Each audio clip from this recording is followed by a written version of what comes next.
So let's go ahead and draw ourselves an example flowchart.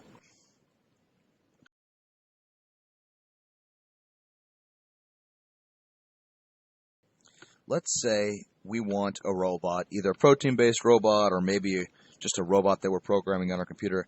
We want it to count to 9 by odd numbers.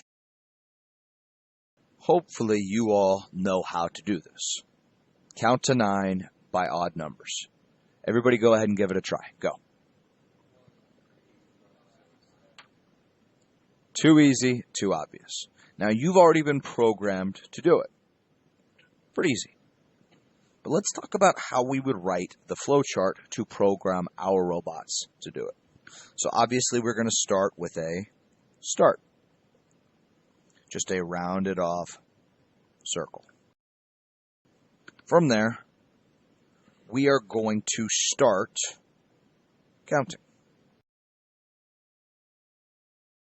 The way we would say this or assign this in our computer is we would say, let's assign a variable 1. Let's assign the variable in 1.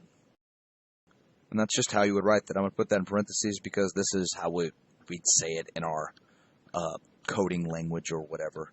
It's not really coding language, but hopefully you get the idea. And this would be a process. So let's go ahead and mark it with a rectangle.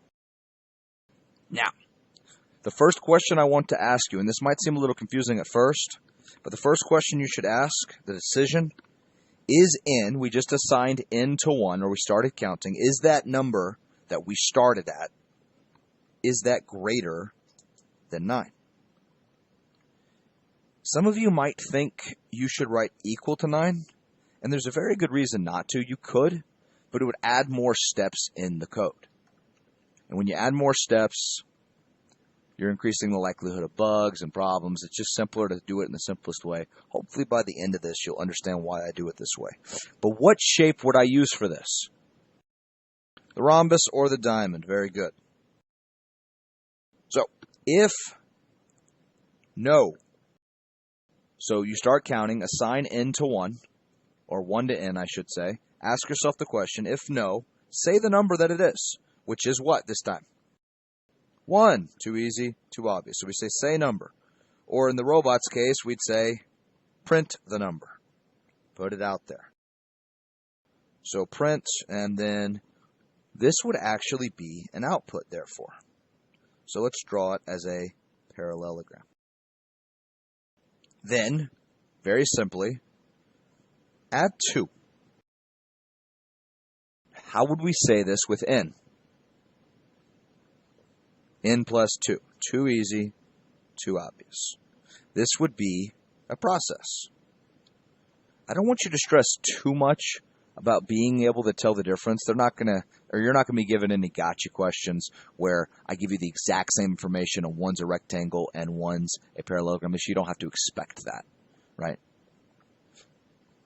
Just hopefully you understand how to read the flowchart in general. What information is being given to you, and can you compare that to a code? So from here, what you do is you go back to the question. We added 2. Is that number greater than 9? No. So say the number. Say it. 3. Now add 2. Is that number greater than 9? No. So say the number. Go ahead. 5. Add 2. Is that number greater than 9? Say the number. Add 2. Is that number greater than 9? Say the number. Add 2. Is that number greater than 9? Do not say the number. Stop here if yes. And what symbol do we use for stop?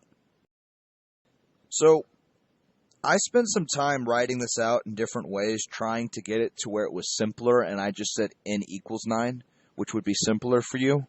But I couldn't do it without adding extra steps. We'd have to say the number here, and then set it equal to 9, and then say the number again over here. And it's good to eliminate steps in code if you can.